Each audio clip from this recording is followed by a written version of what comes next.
o ágio tem, né, com fundamentação, uma avaliação de investimento, tem que ser investimento em sociedade, seja ela SA ou limitada, e investimento esse avaliado pela equivalência patrimonial, ou seja, a participação que eu tenho em coligada controlada e, se for em coligada controlada, coligado tem mais de 10% de participação no capital social, ou controlado tem controle, eu tenho possibilidade de eleger a maioria dos diretores ou a maioria das ações com direito a voto, eu tenho influência e deliberação nessa sociedade, isso é controle, é uma sociedade controlada. Ou seja, toda vez que o PL da empresa embaixo aumentar ou diminuir, meu investimento vai aumentar ou diminuir proporcionalmente à medida que isso vai sendo afetado. Então, se meu PL aumentou 100%, eu tenho 100% de participação, meu investimento vai aumentar 100% lá em cima, isso vai gerar uma receita não tributável lá no meu investimento.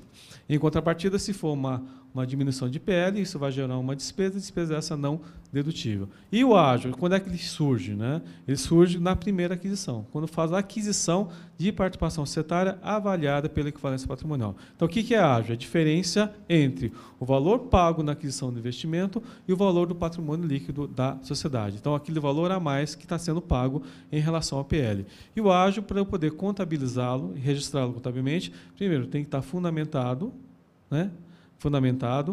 Normalmente em laudo de avaliação, laudo esse elaborado por 3 peritos da empresa de avaliação, com base no artigo 8º da Lei das SAs, e, dependendo do fundamento econômico, eu vou ter um efeito fiscal. Então, eu tenho 3 fundamentos econômicos que a lei hoje prevê expressamente, existe uma tentativa de alterar esses fundamentos, mas hoje é o que está vigente, que é, primeiro, diferença de valor de mercado e valor contábil, segundo, perspectiva de rentabilidade futura, ou seja, eu estou adquirindo aquele investimento porque ele vai me gerar lucros futuros com rentabilidade que eu vou poder recuperar. E o terceiro fundamento econômico seria outras razões econômicas, ou seja, se eu não cair nem no item 1, que é diferença de valor de mercado a valor contábil, nem rentabilidade futura, seria outras razões econômicas, como, por exemplo, intangível, marca, tecnologia, fundo de comércio e outra razão econômica que eu não consegui enquadrar em nenhuma dos itens anteriores. Então, com base nesse fundamento econômico, eu vou gerar o ágio. E esse ágio contabilizado com base na equivalência patrimonial, se eu não fizer nada, a sua amortização, ou seja, a sua despesa,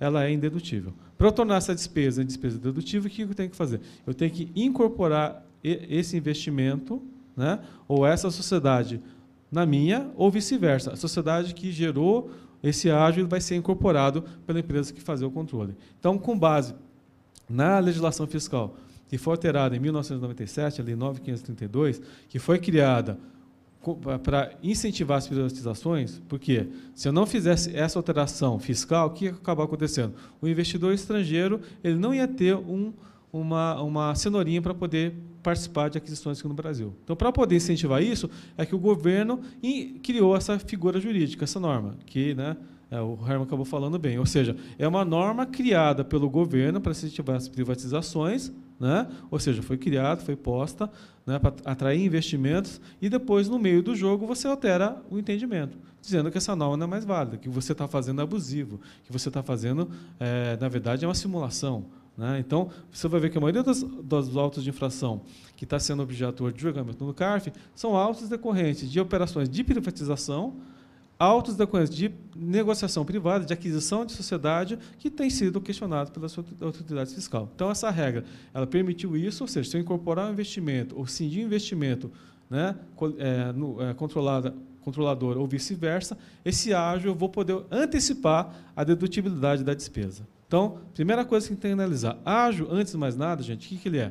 Ele faz parte do custo de aquisição, faz parte do preço que eu paguei. Então, este valor vai ser dedutível um dia. Ou vai ser dedutível no momento que eu amortizar, ou vai ser dedutível no momento que eu vender o investimento. Ou seja, eu paguei por aquilo, tenho direito a bater isso no eventual ganho de capital. Então, não caberia aqui a fiscalização, a Receita Federal do Brasil, questionar esse valor. Ela pode questionar se esse valor foi pago ou não. Mas também é uma outra discussão. Mas, em princípio, ágio o que ela faz parte do custo de aquisição, faz parte do preço. Por fazer parte do preço, ele vai ser dedutível um dia. Pode mudar, Vinícius? Aí, o que nós temos do ponto de vista tributário? Né? Passa a próxima. Nós temos, se o investimento não for incorporado, o que vai acontecer? O ágio ele é uma despesa indedutível, portanto, não gera efeito fiscal. Para que ele se torne um benefício fiscal, o que eu tenho que fazer? Eu tenho que incorporar esse investimento. Tá? Então, se eu incorporar esse investimento, dependendo do fundamento econômico que eu tiver, né, ele vai ter uma regra fiscal diferenciada. Então, se eu fizer a incorporação de um ágio que teve como fundamento rentabilidade futura, qual vai ser o efeito fiscal dele para a empresa que fez a incorporação do investimento? Primeiro, esse ágio vai ser classificado como ativo diferido e vai gerar uma despesa que ela vai ter uma realização mínima de 1,60 avos ao mês. Então, vai se tornar despesa dedutível à razão de 1,60 avos ao mês. Ou seja, eu vou antecipar a dedutibilidade dessas despesas em 5 anos. Se for com base em diferença de valor contábil de valor de mercado, esse ágio vai fazer parte do custo de aquisição do bem que deu origem a esse investimento. Portanto, eu vou aumentar a despesa de depreciação, a amortização do bem que eu tinha. Então, se eu tinha lá um ativo que estava contabilizado por 100 e eu aumento o custo dele para 200, eu vou aumentar o valor da depreciação, que era antes de uma base de 100 para uma base de 200. Então, eu dobrei o valor da depreciação, portanto, eu aumentei a despesa gerada no resultado. E se for outras razões econômicas, qual vai ser a regra fiscal? Ele não é amortizável. Eu só vou tornar essa despesa dedutível quando isso for realizado, quando vender o bem, o investimento. Aí, o que acontece? Do ponto de vista fiscal, quais dos 3 fundamentos é mais vantajoso para o contribuinte? É o primeiro, é o segundo ou o terceiro? Se a gente analisar, lógico que é o primeiro, né? Então, se você verificar 99% das aquisições de investimentos efetuadas no Brasil, seja privatização, seja negociação privada, todos são feitos com base neste fundamento econômico, que é a rentabilidade futura. Então, todos os laudos que estão sendo utilizados para fazer essa aquisição estão efetuados com base na rentabilidade futura do investimento que vai gerar nos próximos 5 ou 10 anos. Aí vem o primeiro questionamento da autoridade fiscal.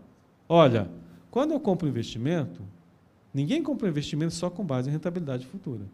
Você vai comprar, além disso, com outros fundamentos. Porque dentro desse ágio, você tem diferença de valor de mercado e valor contábil, você tem marca, você tem fundo de comércio, você tem carteira de clientes, você tem outra razão econômica, que é subjetivo, e tem rentabilidade. Então, você tem vários fundamentos econômicos nesse ágio. Só que o laudo apresentado, e com base na legislação anterior, é com base nesse fundamento econômico aí. Aí vem, em 97 e 98, a nova lei contábil e cria a figura do RTT, e aí o Comitê de Processamentos Contábeis cria uma nova interpretação em relação à contabilização do ágio. Né? Se você pegar o CPC 15, CPC 4, CPC 9, se eu não me engano, ele vai dar uma outra interpretação em relação a como é que você vai classificar o ágio, que vai seguir um pouco as normas internacionais de contabilidade. Ou seja, ágio o que é? O goodwill, né, para alguns, né, é o que sobrar. Ou seja, na verdade, você vai pegar aquele patrimônio líquido ajustado a valor justo, ou seja, vai pegar os ativos e passivos ajustados a valor de mercado, e o que sobrar seria ágio. E aí o que sobrar seria rentabilidade futura. Então, mudaria o critério de contabilização do ágio. Só que, para fins fiscais, o que vale hoje, gente? Vale a regra anterior, da Lei 9.532, artigo 7º e 8º. Ou seja, eu vou fundamentar o ágio para fins fiscais com base nos 3 fundamentos econômicos. Tá? As questões que estão sendo analisadas hoje no CARF são questões que foram efetuadas com base na legislação antiga ainda. Ou seja, a gente não julgou nenhum caso lá no CARF, não tem conhecimento da nova regra, a partir de 2007. Tá? Então, a gente só está julgando o que era vigente até com a Lei 9.532, de 97, artigo 7º e 8º. Tá? Então, essa é a grande discussão. Então, qual que é a discussão hoje que a gente tem lá no CARF? É questão do ágio, de aquisição entre partes não relacionadas, ou seja, nunca tiveram relação nenhuma, nunca tiveram conhecimento nenhum, portanto, uma está adquirindo a outra, está tendo troca de negócio, troca de valores, portanto, esse ágio seria legítimo ou não. Então, hoje, a grande corrente entende que sim. Aí temos a figura da realização de operações entre partes não relacionadas. Partes relacionadas, ou seja, eu estou fazendo a operação dentro do mesmo grupo econômico, na grande maioria dos casos não tem troca de valor, que é mera jogada de troca de aquisição de participação societária e, portanto, nesse caso, o ágio não seria dedutível, porque você não está tendo aquisição de investimento. Tá? E temos uma terceira discussão, que é a figura do ágio interno, ou seja, o ágio que eu gerei dentro de mim mesmo. Né? Ou seja, esse ágio, ele é dedutível ou não é dedutível? Ele é legítimo ou não é legítimo? Então, essas 3 figuras que a gente vai estar discutindo hoje para a gente poder reforçar a nossa matéria. Então, o primeiro caso que eu trouxe para vocês, qual que é? É o caso da DASA, né, o Diagnóstico da América, que fez a aquisição de uma sociedade, de um investimento. Esse investimento foi adquirido com base em perspectiva de rentabilidade futura, né, ou seja, foi feita a operação clássica, adquiriu o investimento adquirido com ágio, posteriormente esse investimento foi incorporado e a despesa foi amortizada no resultado. Aí, o que aconteceu neste caso específico? O ágio que foi, né, apurado no laudo de avaliação, ele acabou não se realizando. Ou seja, o laudo chegou uma perspectiva de rentabilidade futura em 5 anos de 100, só que, na prática, ele chegou a 90. Então, teve o quê? A gente fala de ágio frustrado. Ou seja, teve menos resultado do que teria com base na expectativa do laudo. Aí, o que o Fisco falou? Como o ágio, de fato, ele não se realizou, ou seja, ele se realizou num valor menor, então você não poderia ter utilizado esse fundamento de rentabilidade futura. Portanto, ele requalificou o ágio para outras razões econômicas. Aí isso foi projeto de autuação, foi para a DRJ manteve o lançamento e foi para o CARF, e o CARF entendeu que não, que neste caso, trata de expectativa de rentabilidade futura, o fato da rentabilidade não ocorrer não se desqualifica a expectativa da rentabilidade do contribuinte, quando da aquisição das participações, sendo assim, a dedução é possível. Que, na verdade, o que o laudo faz? Ele faz uma projeção. Se essa projeção aconteceu ou não, né, isso também é futurologia, a gente não sabe como isso vai acontecer. E outra coisa, nesse caso específico, foi pago o valor, a aquisição ocorreu, houve desembolso do valor pago daquele ágio. Agora, se ele aconteceu ou não, isso seria uma outra conversa. Esse caso não foi um caso unânime, a decisão foi por maioria, teve, né, inclusive, conselheiros entendendo que o fisco tinha razão, mas esse caso acabou tendo resultado positivo para o contribuinte e houve provimento no recurso. Laudo de rentabilidade futura que acerte exatamente qual vai ser a rentabilidade só se for da mãe de Iná, né? Sim, é muito difícil, né? Mãe de Iná, nova parecerista, impossível, né? Impossível, né? Então, nesse caso específico, né, ele teve essa peculiaridade. Pode passar o outro? Aí, esse segundo caso é da CPQ, né, Companhia Petroquímica. O primeiro caso foi julgado em 2010, portanto, não é tão antigo, já foi julgado pelo CARF. Este caso aqui ele foi julgado pelo antigo Conselho de Contribuintes, quinta Câmara do primeiro Conselho de Contribuintes, julgamento ocorrido em 8 de dezembro de 2007, né, que foi, basicamente, sócios pessoas físicas, eles tinham participação numa empresa chamada CNM. Esses sócios venderam essa participação para uma sociedade do mesmo grupo econômico, futura, e essa participação foi adquirida com ágio, né? Então, eles fizeram toda uma reestruturação societária para criar um ágio nessa figura do mesmo grupo econômico. Posteriormente, a CPQ, que era uma terceira sociedade que não fazia parte do grupo, ele incorporou, ou seja, fez a aquisição de investimento e acabou incorporando a CNM e a Futura dentro do seu grupo societário. Aí o Fisco entendeu, o que entendeu? Olha, como quem gerou o ágio, na verdade, foi a Futura na aquisição da CNM, somente a Futura, incorporando a CNM ou vice-versa, é que ela teria direito à dedutibilidade do ágio, né? Isso foi, né, ou seja, a terceira empresa não poderia incorporar aproveitar a dedutibilidade do ágio, somente a CNM ou Futura via incorporação, né? Isso também, houve auto de infração, houve lançamento, a DRJ manteve o lançamento, aí o Conselho entendeu que, nesse caso, a terceira empresa poderia, sim, se beneficiar da dedutibilidade desse ágio, desde que incorporasse e amortizasse o ágio, e o ágio a empresa que gerou o ágio e a empresa que foi adquirida, eles terminassem juntos. Ou seja, desde a origem até a sua incorporação, no fundo, todos ficaram num grupo só. Portanto, eles entenderam que o contribuinte, nesse caso, teria razão. Esse julgamento também não foi unânime, também teve muita discussão, né? E até é bom contar para vocês. Toda vez que tem uma operação envolvendo eventual planejamento tributário, o julgamento nunca é tranquilo. É sempre julgamento que demora, principalmente quando é a primeira operação que vai ser julgada pelo CARF, então são vários pedidos de vistas, pedidos de adiamento, citações orais por parte da Procuradoria, e nesse caso também foi por maioria e teve até declaração de voto, né, de contribuinte vencido, entendendo por que eles entendiam que a operação ela não poderia subsistir. Então, esse é um caso também bastante interessante, envolvendo a aquisição de participação societária envolvendo a figura do ágio. Outro caso que eu queria comentar com vocês, também ocorreu em 2010, foi setembro de 2010, foi uma reorganização societária efetuada pelo Grupo Vivo. O Grupo Vivo fez uma série de reorganizações societárias. Primeiro, criou o ágio mediante capitalização fora do grupo e fez uma aquisição. Feito isso, fez diversas reorganizações societárias com a criação, cisão de empresas, transferindo a participação societária e o ágio de uma empresa para outra, né? Aí para depois enxugar e manter a estrutura.